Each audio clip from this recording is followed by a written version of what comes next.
हर्ष की राज व्यवस्था की बात करें तो प्रशासनिक इकाइयों की भी बात आती है। प्रशासनिक इकाई में हर्षवर्धन के मुख्य सचिव हैं, उनको वहाँ पे वर्धन वंश में भांडी कहा जाता था। साथ ही जो विदेश सचिव या युद्ध मंत्री होते थे, उनको महासंधि विग्रहित कहा जाता था।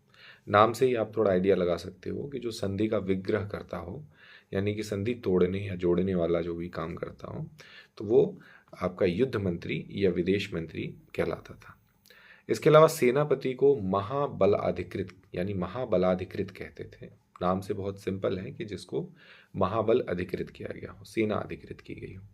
इसके अलावा गांव से लेकर के प्रांत तक टोटल 4 इकाइयां होती थी। निचले को ग्राम, फिर उसके बाद में पथक, पथक के बाद में भुक्ति और विषय, और विषय के बाद में भुक्ति आता था। तो भुक्ति जो है वो प्रांत को कहते थे, जो सबसे टॉप लेवल पे था। और इसका जो हेड होता था उसको उपरिक बोलते थे, यानी जो सबसे ऊपर रहता हो, आप उससे आइडिया लगा सकते हो कि इसको उपरिक बोलते थे। और विषय का जो हेड होता था उसको विषयपति बोलते थे। तो ये कुछ इंपॉर्टेंट इंफॉर्मेशन थी इसके प्रशासनिक व्यवस्था के बारे में। अब मेरा आपसे कुछ प्रश्न है और इसको आप ध्यान से सुने और जवाब दें।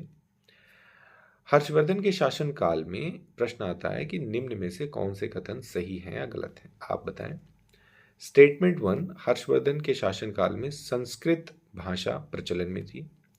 हर्षवर्धन ने नालंदा विश्वविद्यालय का संरक्षण किया। हर्षवर्धन के शासनकाल में मुद्रा का प्रचलन काफी बढ़ गया गुप्त वंश की अपेक्षा। हर्षवर्धन के शासनकाल में रथ सवार सेना का अभाव था। अपना उत्तर वीडियो के अंत में आप वीडियो के कमेंट सेक्शन में आप जा कर के दे सकते हैं। और बाकी आप इस चैनल को ज़रूर सब्सक्राइब कर लें, क्योंकि हम इस वर्धन वंश के साथ ही आपके मध्यकालीन इतिहास को कवर करने जा रहे हैं। Thank you.